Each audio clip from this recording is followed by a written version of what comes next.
Hello, everybody. What's happening? Another week of a live stream on. It's about dividend investing, guys. It's really all about. So tonight we're going to talk about what I'm going to do over the next couple of weeks while I am actually out of the country. So just to let you know, I will not have a live stream for the next two Mondays. That would be the 29th and, whatever the next one is. What would that be? October I have to look it up, man. Oops, wrong thing. The 29th and the 6th, I will be not doing live streams. So, don't look for me on Monday night. I will not be here for the next 2 weeks. I will actually be overseas on a mission trip, and I will not have access to a whole lot of Wi-Fi. I don't think. If I do, then I may post some things in the Discord.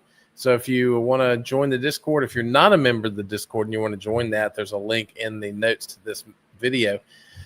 But hey, we're gonna have a good time. We're gonna be very productive, and I'm looking forward to that. So I wanted to share with you tonight about what do I do when I'm going to be in a situation like that where I'm not looking at my portfolio every day.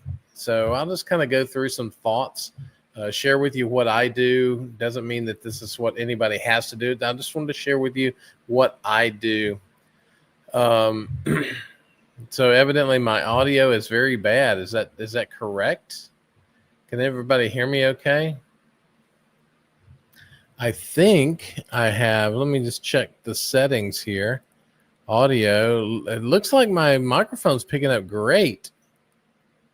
And the video looks good. So I don't know. You guys let me know. Michael says the audio is very bad, but it looks like, yeah, good. Thanks, Pat. Yeah, I mean, everything here looks like it's great. So sorry to hear that, Michael. It looks like others are hearing just fine. So not sure what's going on there for you, buddy, but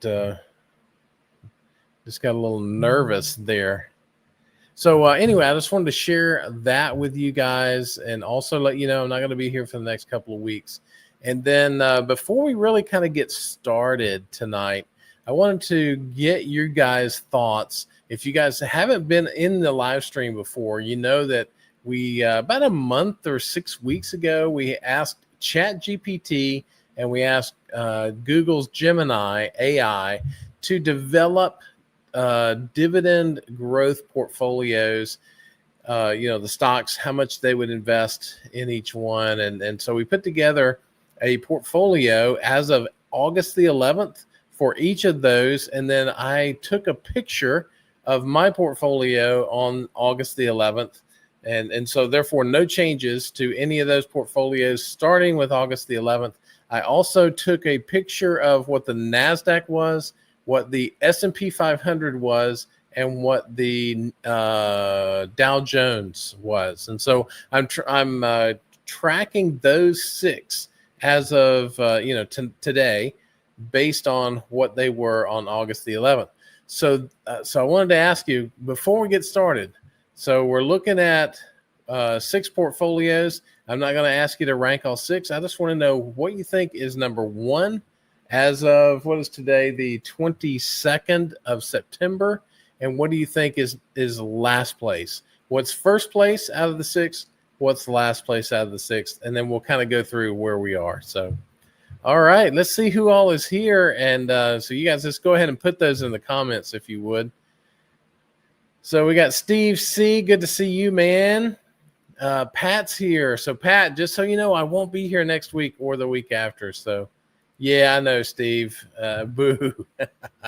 I know how much you guys look forward to my boring conversation here about stocks. But hello, Hassan. It's good to see you, man. Glad you're in the program tonight. So Michael developed a serious strep infection in his tonsil. He had surgery. Now I'm using real honey to soothe the throat. Man, that's awful. I'm sorry to hear that, dude. But yeah, honey is a good lubricant for the throat. Make sure it's local honey, and you'll get some other benefits. Like pollens and amino acids and things like that. So, man, I hope you get feeling better soon, dude. That strep is not a man. What's the word I'm looking for? It don't play. Strep don't play, because I tell you, this past winter, I got strep. I think I got it from my granddaughter, um, who had been going to daycare, and she got it there and passed it around. And so I was like, oh, okay, I'll just go get some antibiotics and it'll be fine. Took antibiotics, and 2 weeks later, I was like, man, I still feel like I have strep. Went back to the doctor, strep again. So it never went away. And so they gave me a different antibiotic, went back 2 weeks later, still had it.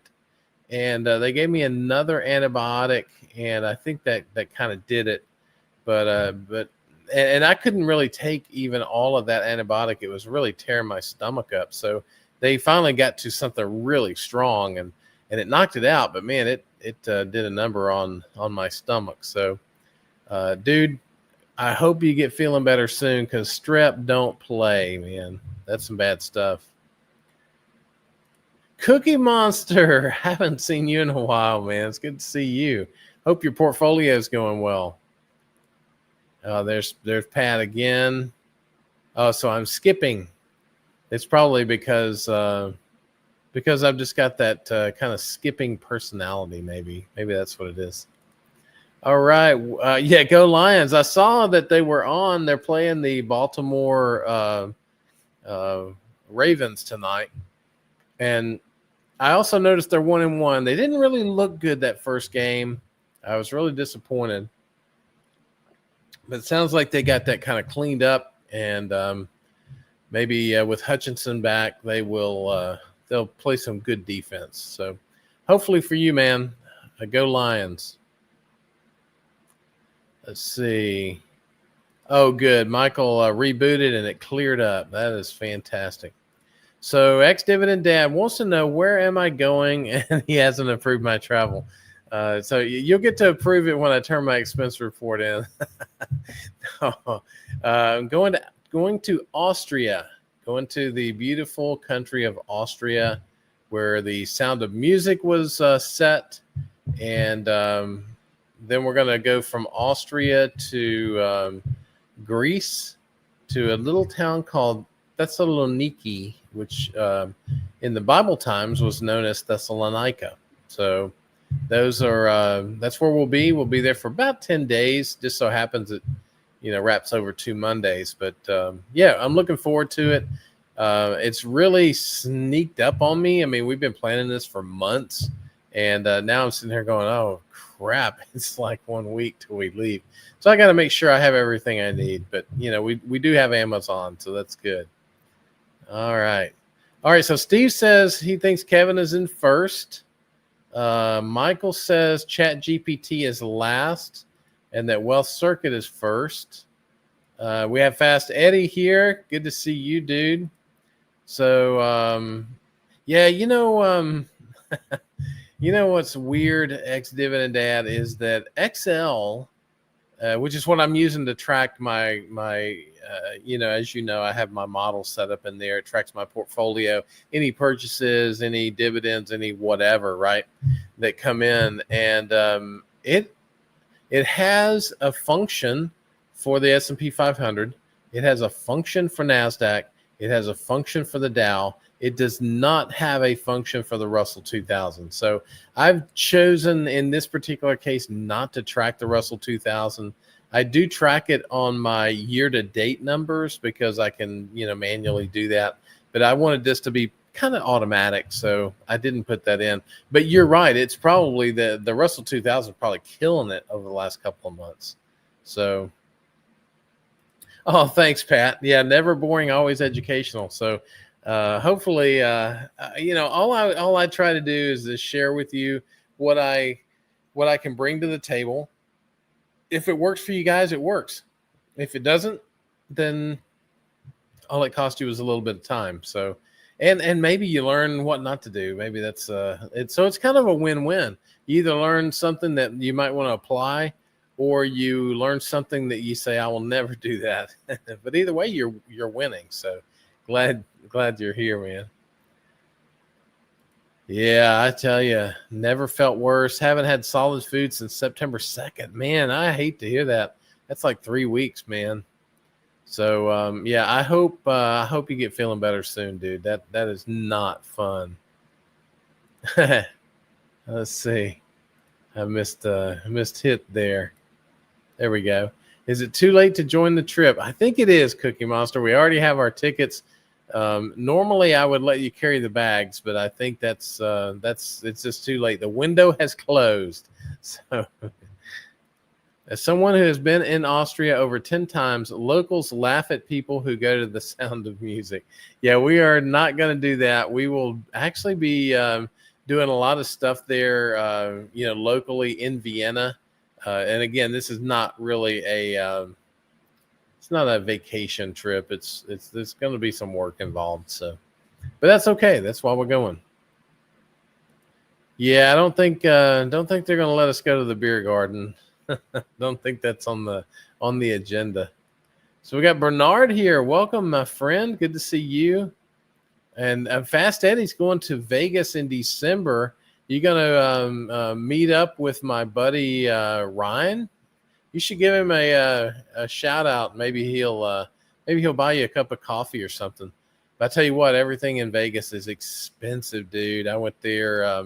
It's been a few years ago, but flew in, and my wife met me there, and it was late, and we were both starving. So we went to this restaurant in the hotel. It wasn't even a restaurant. It was more like a cafe, more like a just a cafeteria kind of thing. I got like a burger. She got soup or a salad, something like that, and we each had something to drink, right? And that bill was a burger and a salad and 2 drinks, $90. So just get ready to spend some money, my friend. Or take some snacks along with you. That's what I did. So let's see here. John Jay wants to know how many lost dollars in Kenview today. I didn't lose a dime because I don't own Kenview. So yeah, I heard there's some kind of correlation being made between Tylenol and autism. So yeah, I could see where the market might get a little jittery about that. So well, hey, before we go any further, I don't see any more guesses. So let's go ahead and hit what we found out for the week. You guys ready for this? I'm ready. The last place, and I forget who had Chat GPT, but you were close. Gemini is the last place. Chat GPT has been in last place most of the time, but Gemini, and I did not look at specific stocks this week to see what drove it, but it is now in last place. It's September 22nd, and this was started on August the 11th. So that's about a month and 11 days. So, probably in between 5 and 6 weeks. But it's got to be at least 5 weeks because we did it on a Monday. We did it actually on the live stream. So, all right. So Gemini, number 6 is Gemini. Number 5 is Chat GPT. Chat GPT is up 0.57 over that time period. Would have given a gain of about $9,400, better than a sharp stick in the eye, right? So now let's take a look. Who's number 4? Drum roll, please. It is the S&P 500. Look at the difference between Chat GPT at 0.57% and the S&P 500 at 5.03%. Now these percentages, again, just so you know, these percentages are from August the 11th. These are not year to date. They're not for the quarter. They are from the date that we set those portfolios. So 5.03% for the S&P 500. That would have given the portfolio an $84,000 gain in that period of time. That is smoking. but not as smoking as others. Here we go. What's next? Dow Jones. Dow Jones is up 5.47% over that same period. That would have given the portfolio a gain of $91,000. And now this will kind of set the stage for who is number 2 and who's number 1. And this week, the Wealth Circuit portfolio came in second place.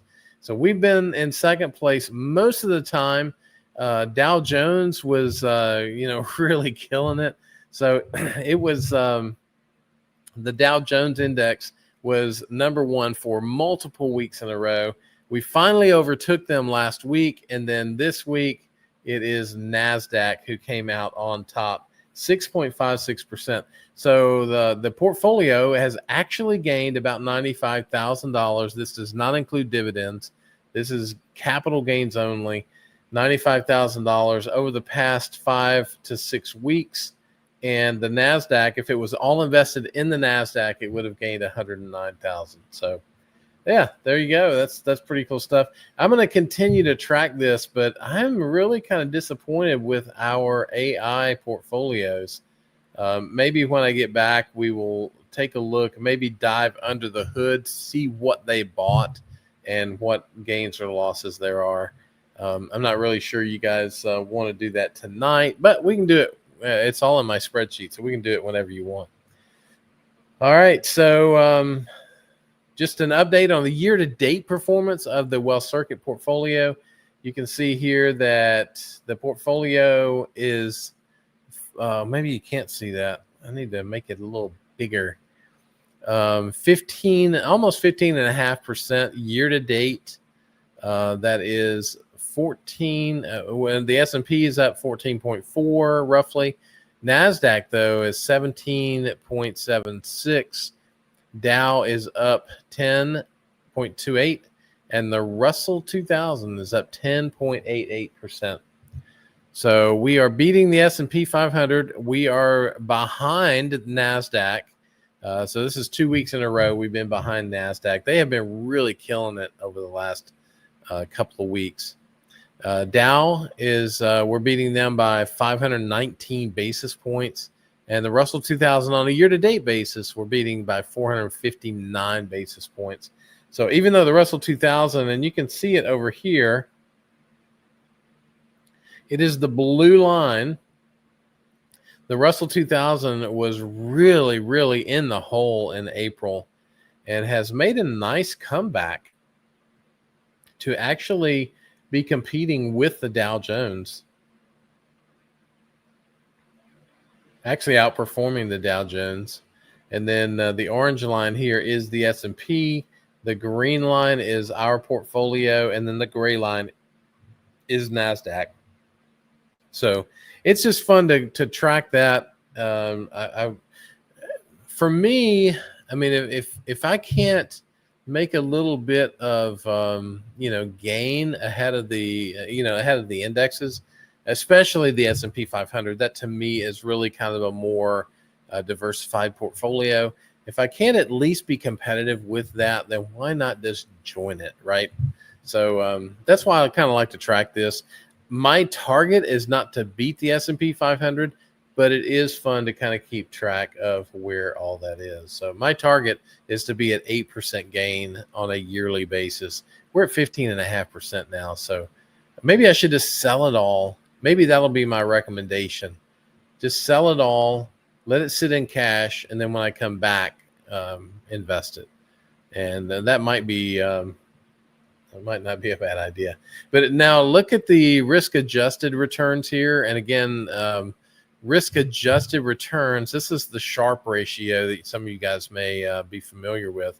It basically takes the return for every based on volatility, and volatility is what's used as a proxy for risk, even though it's not really risk, but I guess volatility is considered to be a proxy for risk. So based on risk, our portfolio still is outperforming every portfolio, but the NASDAQ, because it has grown so much, it's almost been worth the risk, if that makes any sense. So we're about 12.4% ahead of the NASDAQ.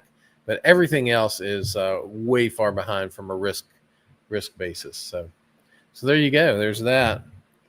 Let me shrink this back down a bit.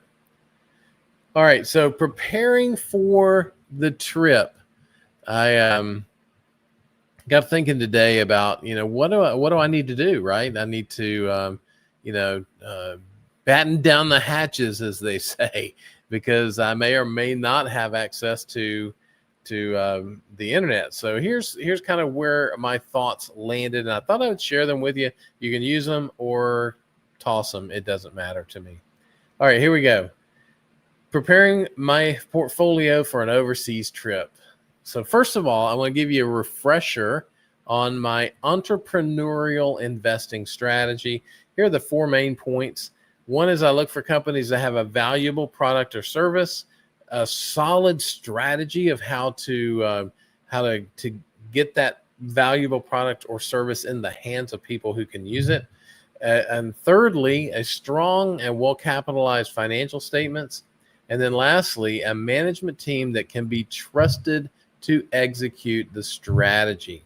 So that's, to me, that's like no different than me buying a business here locally, setting up a manager over that business, giving them some guidance as to what I want to accomplish, letting them hire and fire their people, maybe retaining an accountant, retaining a lawyer to have a team right around that business. So it's very similar to that. I see the management team and the board as people who are really working for me, because even though they're not really, because they don't even know who I am, but because their compensation is so tied to the stock, they're really working for me, because they're trying to make that stock as solid as they can make it. And the right management teams aren't looking at the quarter. They're looking at long term, and that's what I want. So I want a management team that can be trusted to execute the strategy. I should have added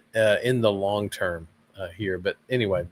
So the second piece of this is, do I have any contracts that are set to expire? And by the way, iced tea in the plastic glass tonight. Sometimes your mouth just gets a little dry. All right. So second thing I need to think about is, first thing is, I'm following my strategy. Secondly, do I have any contracts that are set to expire or to close? And some examples of that are, do I have any options, puts, or calls out there? Do I have any unexercised limit transactions? I know there are, I don't remember who it was, but there was somebody that I have interacted with who had set up some, even if I could remember who it was, I wouldn't say. I'm racking my brain trying to remember who it was. They had set up some limit transactions, and all of a sudden they had a purchase in their portfolio, and they're like, wait, what happened? Where'd that come from? Well, it came from a limit transaction. They said they wanted to buy a certain number of shares of a company if it hit a certain price. Poof, it hit that price and it exercised. So I just make sure I don't have any of those kind of things out there. I don't, but if I did, I would cancel them, because and you could argue that maybe you should put in some limit transactions in case the market crashes while I'm gone.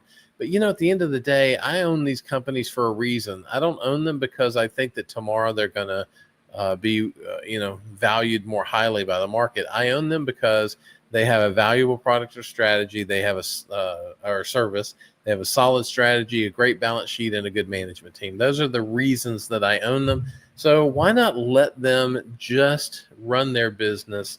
So I take away any kind of contracts that are expecting to close, and then I relax and I delegate the worries to the management team. I let them handle what's going on in the business. They can't control markets. I can't control markets, but they can control the business. They can control whether they are selling the product appropriately. They can control what their expense levels are. So the things that are in their control, I'm just going to relax and let them deal with that. And you know what? As an investor, we just got to take the risk of the market. I mean, even diversification doesn't take away market risk. Diversification takes away individual stock risk, but it does not take away market risk. So we are going to be dealing with market risk regardless. So I'm going to let my management team worry about the business. I've diversified the portfolio, so any one business isn't going to kill me. And then I'm just going to relax. I'm going to go and have a great time. Delegate those worries onto the management team. And there's a quote that came to my mind today as I was putting this together, and it's by Warren Buffett. And Warren Buffett said this: if you don't find a way to make money while you sleep, you will work until you die.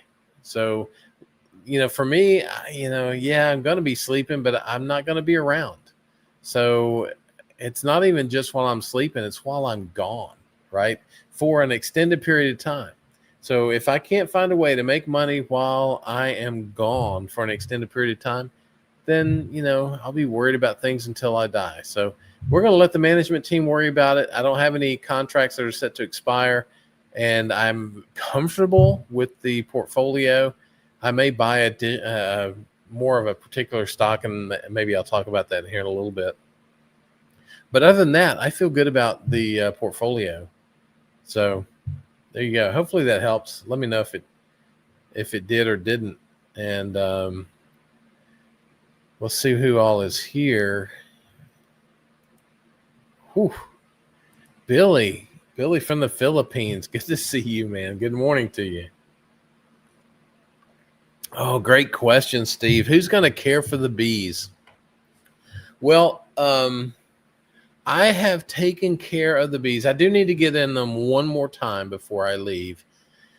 But I have done everything I can for them. And they have, most of my hives have a lot of nectar. They have a lot of food, a lot of pollen, a lot of nectar. They are doing really well. I don't know where they're getting it. It is, I know goldenrod is blooming right now. There's some ironweed out there that's blooming, but they are real. Oh, and I've still got clover in the pastures. So maybe that's where it's coming from, but they are really bringing in the nectar. So I'm not really concerned for most of them. I am feeding one particular hive to try to get the stored food up for them. But other than that, they are doing fine. Their mite levels are under control. So I'm feeling good about where they are, Steve. So I appreciate you asking, because that's a big deal. But yeah, so if I get in them later this week, then it'll only be a couple of weeks before I can get back and get in those hives again. But I may not even do it then, depending on what the temperatures are, because as it gets colder, you run the risk of what they call chilling the brood. We don't want to chill the brood, dude. So anyway, but yeah, that's a great question. I'm glad you brought that up. So John J says, I need you to run around and sing The Sound of Music on all those green grass hills. It's in Austria, not Australia, but yeah, that'd be great. This would not look as good or sound as good as Julie Andrews. So she's still around too, man. That's incredible. Yeah, and then film it and post it here. I don't think that's going to happen. Hey, Rust is here. What's up, Nathan? It's good to see you, man. Oh, Hassan bought some Kenvue today. That might be a good move. Let me pull that up. I didn't even see what Kenvue did. KVUE. I will pull that up here for you guys. Oh man, it was down 7.5%, dude. Why can't I not? Oh, I was clicking on the wrong thing. 7.5%. It's down 9.9% over the last week. Yeah, that's not looking so good. $17. Man. What's the fair value of Kenview? Let's see what Morningstar says about it. Yeah, they've got a 24.50 fair value, 25% discount. Might not be a bad idea to pick some up. Depends on what you think, but yeah, a pending announcement on Tylenol. You guys can see that pending announcement on Tylenol adds to investor headache. But he says, but our outlook remains solid. So it might be it might not be a bad idea. I may have to look at Kenview. That might be something that I look at prior to going to Austria. So we'll see what happens tomorrow. Let's they're back up 4%. So in the after hours trading. So we'll see. We'll see what happens. I don't think I would pick it up above 17, but because it just doesn't. It's just not part of what I'm looking for in the portfolio. But I wouldn't mind playing around with it if it's at 17. Like finding a $100 bill and paying $75 for it. I don't mind doing that at all. So anyway, we'll see what happens. But yeah, Hassan, that was good. I think that sounds like a great call, actually. So good work.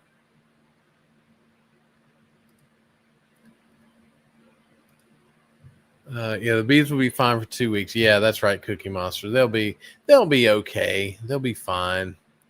We will. They've been around for thousands of years now, and I have not. So they. But I will say this: the Varroa mite has not been around for thousands of years, so they do need a little bit of help. But we got them in good shape, so I think we're in good shape. Yeah, ex-dividend dad, your portfolio has been killing it, man. You've been sharing that in the Discord, and you've been killing it. So you're up 8% over that same time frame. And what did we say?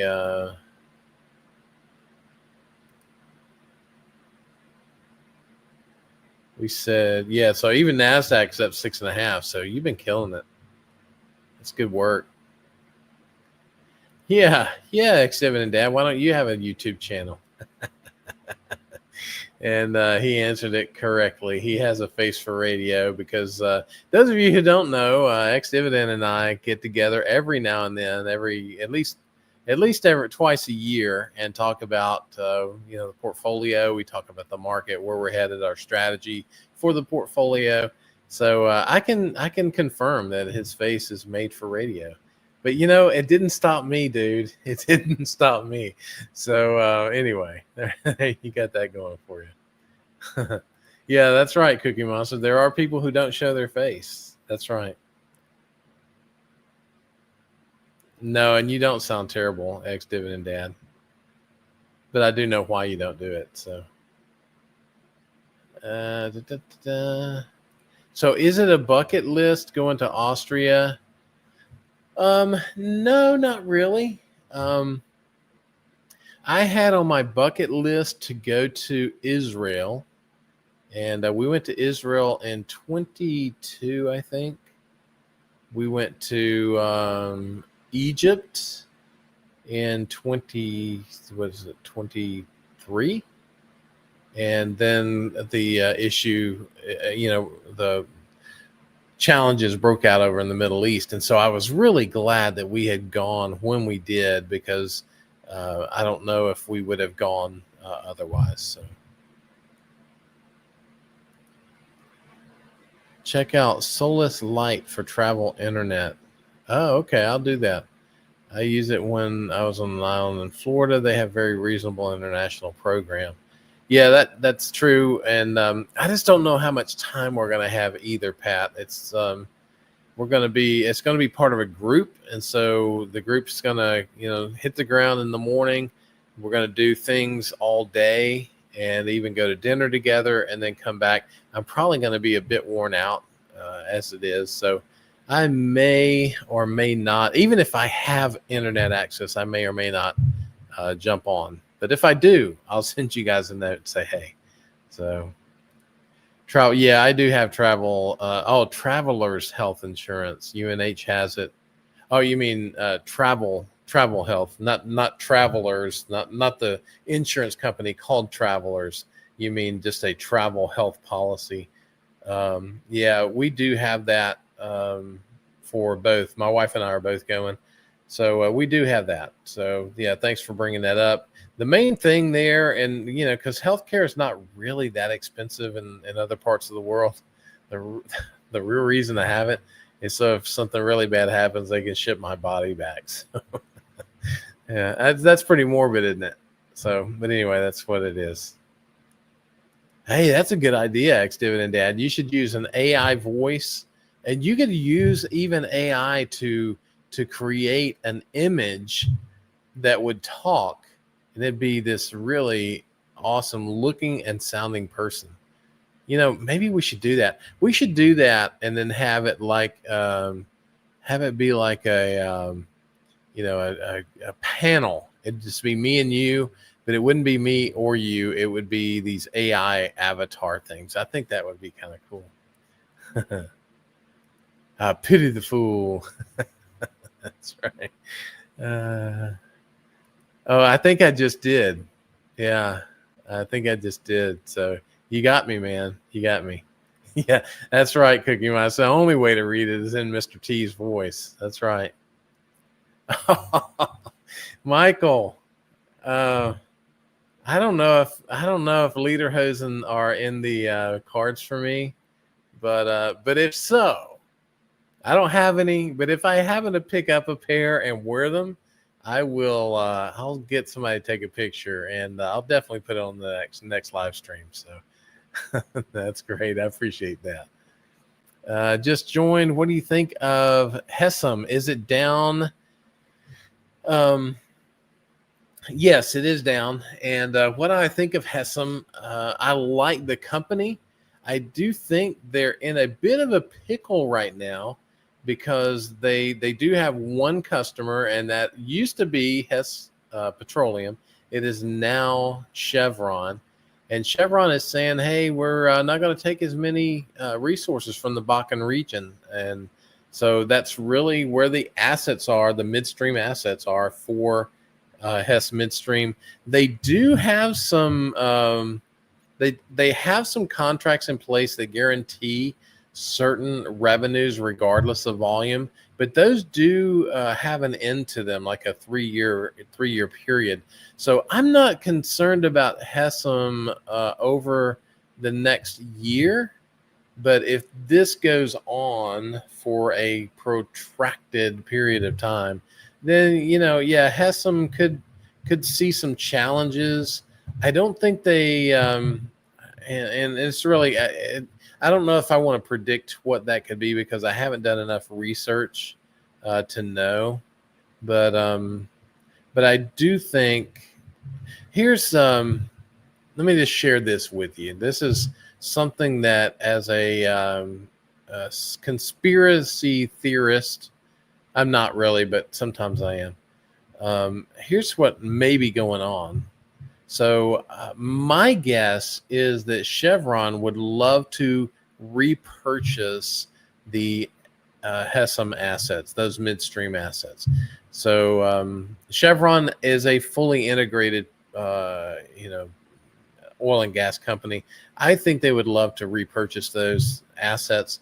If those assets get devalued because they are not producing the volumes, then that repurchase could be done at a much more reasonable price. So don't be surprised if at some point Chevron comes back and says, we're going to buy the shares of Hessam at X price. It's going to be cheaper than it would have been if the shares were trading at 42. If they're down around 37, 35, they could even buy it for 40, 41, 42 rather than paying 47 for it, if that makes sense. So I don't know. I'm holding on to mine, I still am getting, and I don't think the dividends in jeopardy at this point.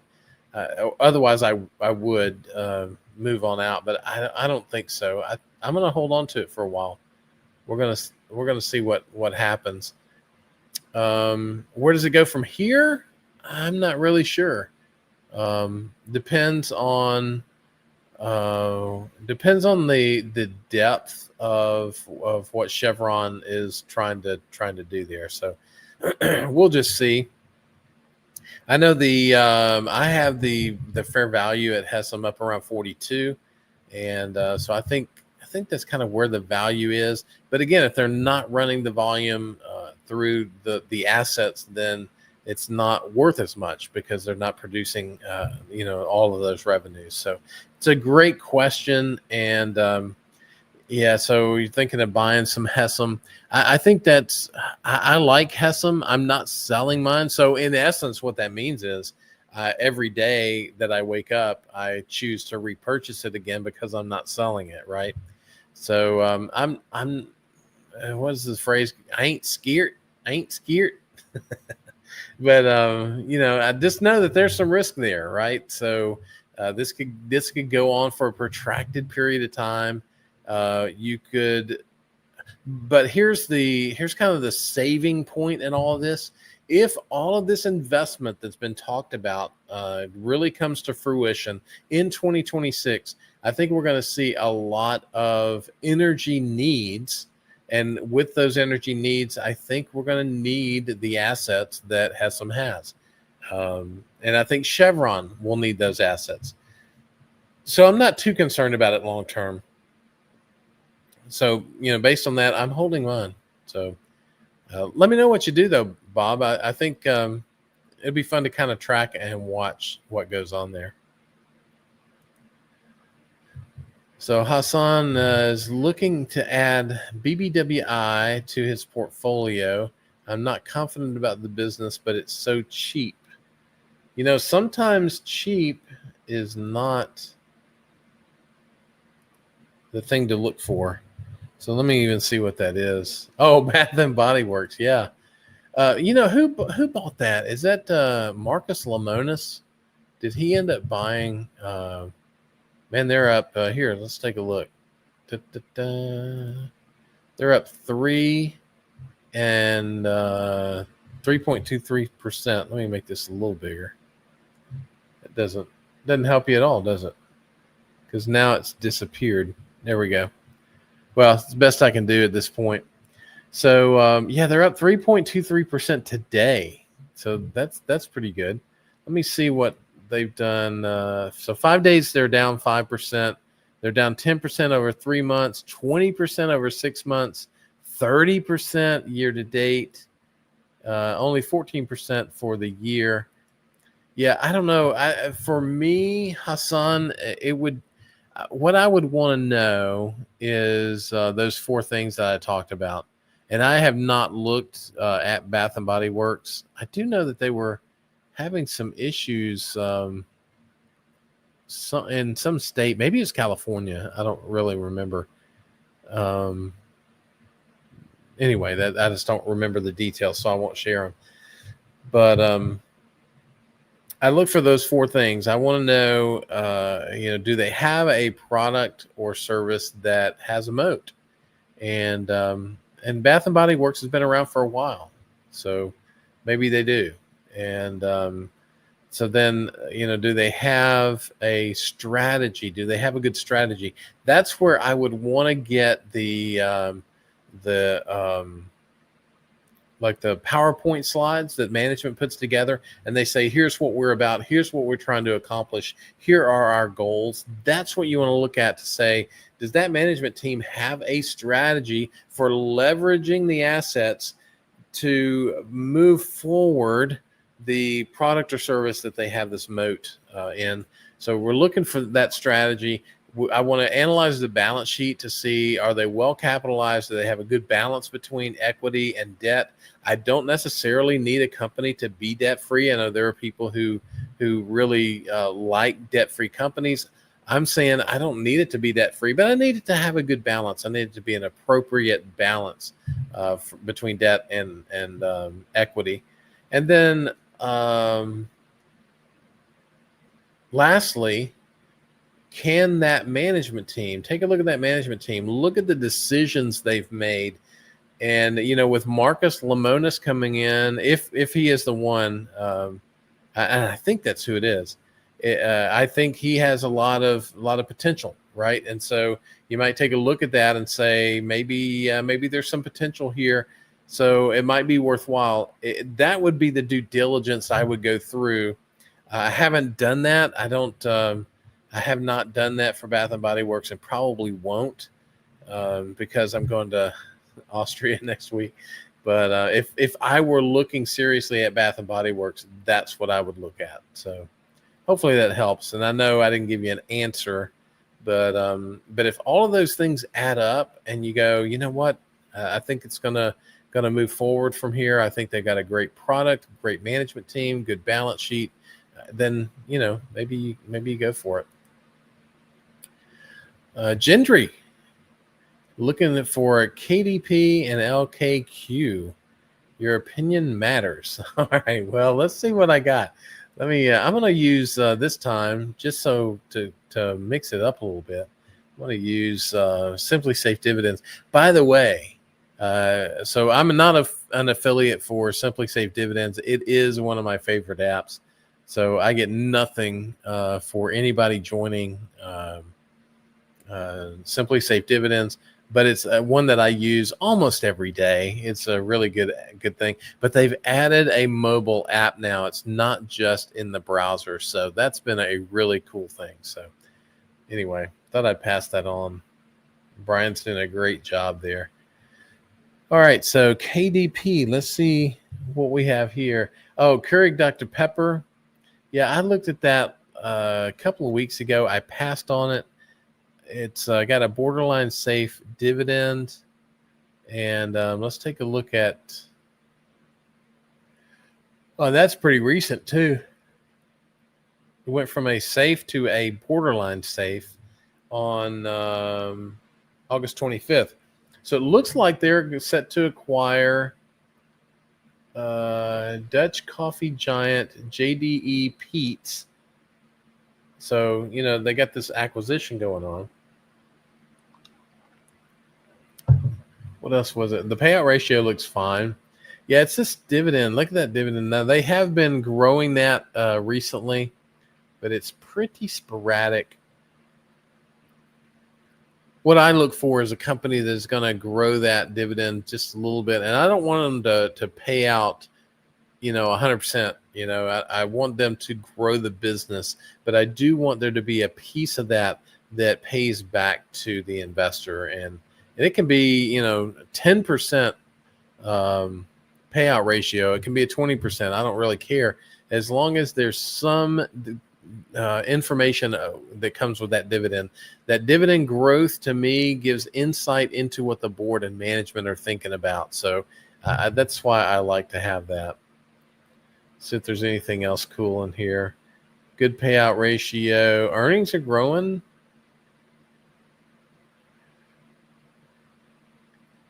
Sales are growing. Return on invested capital is not that great though. I don't know. Oh, and their interest coverage ratio is pretty low. So what interest coverage ratio means is they only have 5 times the net income, or not income, operating income as their interest. So their operating income is only 5 times as big as their interest. So the smaller that number gets, the less operating earnings they have to cover their debt, if that makes sense. So I like to look at interest coverage because it kind of gives me a sense whether they can manage the debt load that they have. This company is, I don't know. It just doesn't excite me a lot. So anyway, that's my thoughts on KDP. Now let's look at LKQ. LKQ. I guess it was rightly named because that's the name of the company. I don't think I've ever heard them. It distributes a wide range of vehicle replacement parts and accessories. The company serves collision and mechanical repair shops. So they got a 70. So the safe dividend rating. Their payout ratio. Wow, they just started paying a dividend in 21, and that has grown.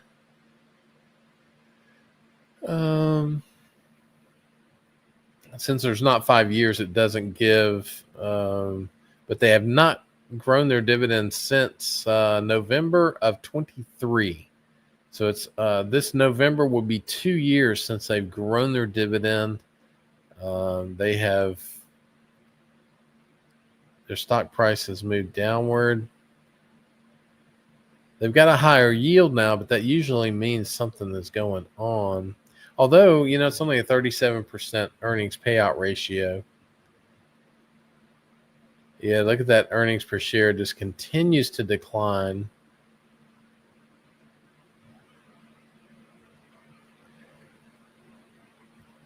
Sales have not been terrible. Yeah, the return on invested capital, again, is low. So from a theory perspective, why do I look at return on invested capital?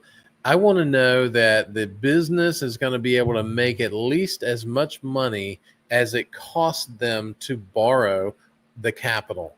So, and it's not just for debt. There's a cost to owning equity as well. So, because as a company, you're giving away the company earnings to whoever owns the equity, right? So there's a cost to owning equity, or a cost to having equity in the capital structure. There's a cost to having debt in the capital structure. And I think at this point, given, let's see what their debt to total cap is. So about 50-50. So I think they're probably at an 8 to 10% cost to capital. If they are having a return on capital of 8% over the long term, then they're barely treading water from a long-term perspective. So I don't know. This doesn't excite me too much either.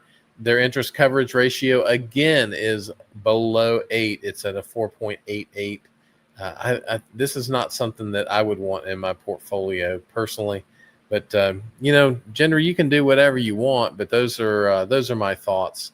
Neither one of those would I consider adding to the portfolio. So hopefully that helps.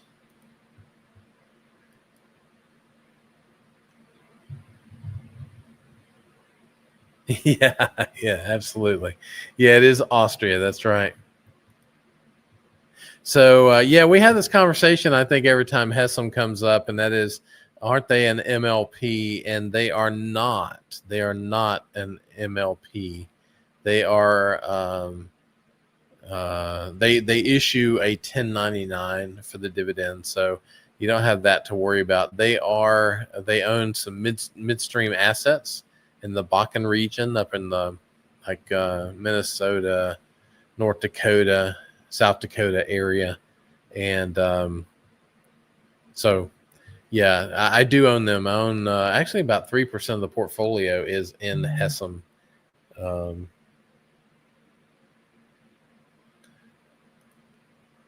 I took a hit too, Billy. As a matter of fact, I posted out in the let me see if I can pull that up. I posted out in the let me move this over here where you guys can see it. Let me get it to where I want it before I put it in there. Out in the what is this called? Discord. I posted over the weekend in my portfolio. Yeah, here it is. There we go. Here, I'll share this. Let me make this. See if I can make this bigger. No, I can't seem to make that bigger. So it is what it is. But you can see here that I posted that for the week, my Hess Midstream was down 10%. I lost about $5,900 in Hess Midstream. But at the end of the day, I made $6,900 in VU and $4,700 in Amphenol, $4,600 in Alphabet, and so at the end of the day, we ended up making money for the week. but that Hessam did take a shot. So, but yeah, I do plan to even share more and more about the portfolio out there. This tool that I developed that I use personally for tracking my portfolio, it is getting more and more useful, and so it's easy for me now to share information like this. So I do plan to do that more and more moving forward. So yeah, I took a hit too, Billy. But you know what? We're going to get that 8% yield or whatever that is. I think my yield on cost is somewhere around 9.5, 10% on Hessam. So I'm good for now. And if anything changes, I'll certainly let you guys know. Actually, I posted out in the Discord on September the 10th that there was risk out there for Hessam. So I didn't take any action on that because, again, I think it's going to not be a long-term issue. But just so you know, I did post something out there, and I think they're a great management team, but they're being dealt a rough hand right now. MSCI, yeah, I can take a look at that. Let's see. I'm gonna go to my spreadsheet because I do track them, and I'm gonna limit it down to MSCI so that we don't have all of that stuff to deal with.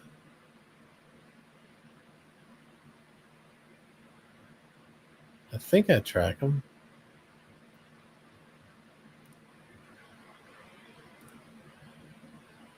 Hold on. I'm looking. Well, I know what I can do.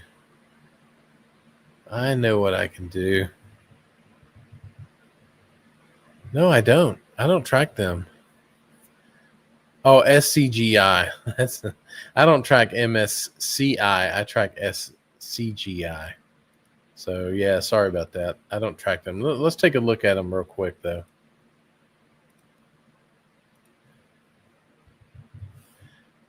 Ex-dividend dad, MSCI.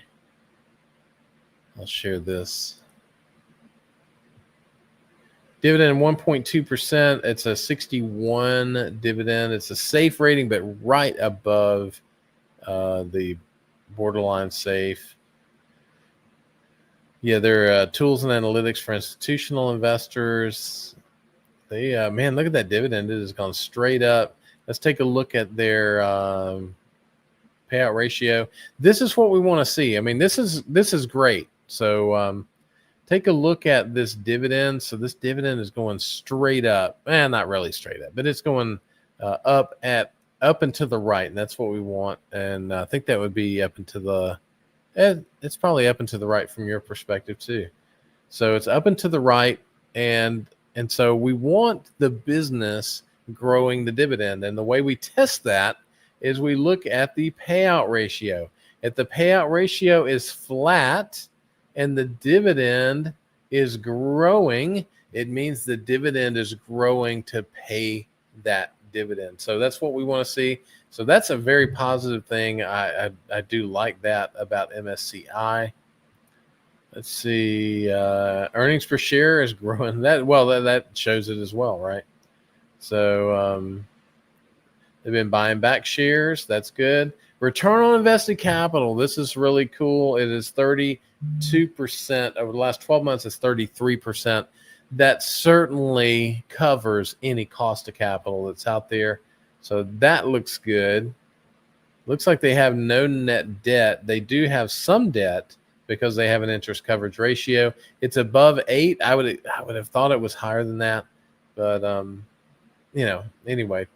So yeah, this doesn't look so bad. Let's take a look and see what their valuation is by Morningstar. Morningstar says that they're in a fair value range. So, if it's a business that you want to get into, it's going to be, you're going to get basically the dividend and then any growth that you see in the business. And that growth is going to be somewhere around the 12% range. So, yeah, I think they're very viable actually. So I may add them to my spreadsheet and kind of go from there. But it probably won't be before I head to Austria though. But yeah, MSCI looks fine to me. Looks intriguing. Michael says he doesn't know enough about Hessam, but anytime you strip out a revenue stream by creating an affiliate, it looks a little shady. Yeah, it. I don't know if it was shady, but it certainly was. It was really intended for the family to have some ownership still in the assets, and that's really what it was for. But I think Chevron's going to want to buy all that back. So we'll just have to see. Oh, what am I doing? Boop. All right. So Steve says he has Sobo. It's up 16% year to date. That's great. Instead of has some. I may have to look at that. What is Sobo? I don't know if I know what that is. Southbow. Oh, they're Canadian, so I typically don't buy them because I don't want to mess with all that tax stuff. I know it. I know most people say, "Oh, it's no big deal," but I still just don't like it. I don't like when they take money from my dividend. I want my whole dividend, and I'll pay the tax on it, but they're withholding my dividend, and I don't like it. So, and I'm old, so I can do whatever I want. Yeah, Sobo looks okay. I just, for me, it's just being a foreign thing. I don't buy it. How was your taxation last year? Here, both things qualified in K1. No, it is not K1. It is definitely not K1. It is a 1099. I've owned them since 2021. It has been a 1099 every year. So, and it is a qualified dividend. So, yeah, don't worry about that at all, John. It is definitely a 1099. ARC. It hit an alert status. Huh. Wonder what that means. Does that mean it's a buy alert or a sell alert? That's Aries Capital. And let me share this. Let's take a look and see. It's 59, which is not unreasonable. 9%. So it is a. It says asset management custody banks. I think it is a business development company. Yeah, here it is. It's a business development company. I don't know why they didn't put that at the top. And it looks normal for a business development company. It has come down recently, but I tell you what, I don't think any of these BDCs are priced where I want to buy them. My favorite is Maine, and Aries Capital is my second favorite, but I don't think any of them are at a. Let's see what I don't know if this will even have it. Let's see. This is Fast Graphs. Let's see. Yeah, it has it. So it's saying that it's kind of at its long-term value here. It's just trading on that blue line right there. So it looks to be pretty flat moving forward. So the business is not going to be growing a lot. That would concern me a little bit. So if it is hitting an alert for you, it's probably because it's not going to be growing much. So that may be something you want to take a look at.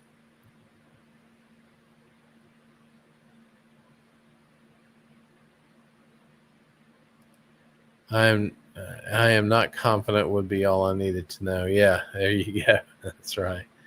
All right. Oh, what's on my buy list? Yeah, Bob, that's a great question because I will tell you that there's not a lot out there that I want to spend money on at the moment.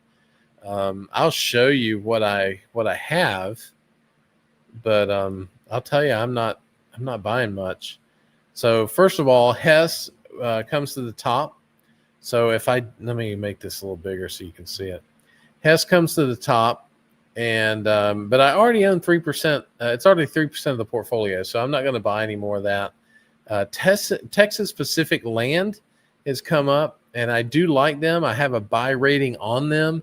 I have not bought them yet because they are tied into this whole energy infrastructure. So my three of my top four are energy, and one is Hess, one is Texas Pacific, and I know Texas Pacific is a bit insulated from all that, but it does have a tie into all that. So I haven't bought that yet. And then ConocoPhillips is another one that that I like a lot. But all three of those are energy companies. I don't need to buy all of them, but those would be three that if I were looking for energy, that's where I would buy one of those three. And then Elevance Health is another buy that I have out there. I mean, I show it with like a 22% per return potential. Analysts are saying 16%. So, I don't think it's a bad buy at all. I don't have a buy on these. Let me just kind of narrow this down to the buys, not the holds. There we go. So, oh yeah, here we go. So then the next one is Intuit. I still would consider it a buy. I may buy some more of that, but again, at this point, I mean, this market is so high, it may be a little frothy. So I have 2% of the portfolio in Intuit. I don't think I'm going to buy any more until it drops a little bit, but I still think there's some good potential for Intuit. What has it done? Where am I at on it? Oh, here, let me look over here. Intuit is I'm up 7%. I only bought it like 3 or 4 weeks ago, so I'll take that. Where was I at? Here I am. So then I've got this little company called Cormedics, and my buddy Nathan Rust kind of put me onto this. I only have, you can tell that I only have a 0.19% of the portfolio in it. So it's not a high conviction stock for me. I do plan to buy more, but I think it's got a lot of potential out there. I think it's going to be a winner, but it is very early in the process. It is completely different than anything that I normally invest in. Normally, I invest in solid companies that have been around for a long time, that have a proven moat. These guys are just cranking up, and they got some good products. So I thought I'd take a little bit of a risk and put, 0.2% of a portfolio in it, 0.2% of the portfolio in it. And so what is that? Let's go over here and see how much I've got in there. I only show the appreciation. Let me look here. Cormedics, I've got $3,381 out of a $1.76 million portfolio. So I'm not going to get hurt either way, but I may buy some more of that. So those are the ones that I would consider buys right now. Those are the ones on my list. I'm not losing any sleep over buying stocks right now. And again, I'm not doing DCA. If I were, I would kind of look at things a little differently, and I'd be buying stocks even if they were. I'd be buying the companies I wanted regardless of their price because I'm DCAing in. But this is really the way I look at it, from just selling a stock and buying a stock. That's what I do. So hopefully that helps. And looks like my buddy Michael is long in TPL. I think that's a good stock. So yeah, guys, I think, man, we have gone an hour and 9 minutes. Good thing I brought my tea in here. So it's good to see you guys this week. I am going to be gone the next 2 weeks. So I hope you guys have good time in the market. If you want to, chat about anything, ask questions or whatever, join the Discord. I'll be glad to respond as I can over the next couple of weeks from there. But anyway, I'm looking forward to it, and I will see you guys middle of October. Hope you have some great investing. I'll see you on the next one.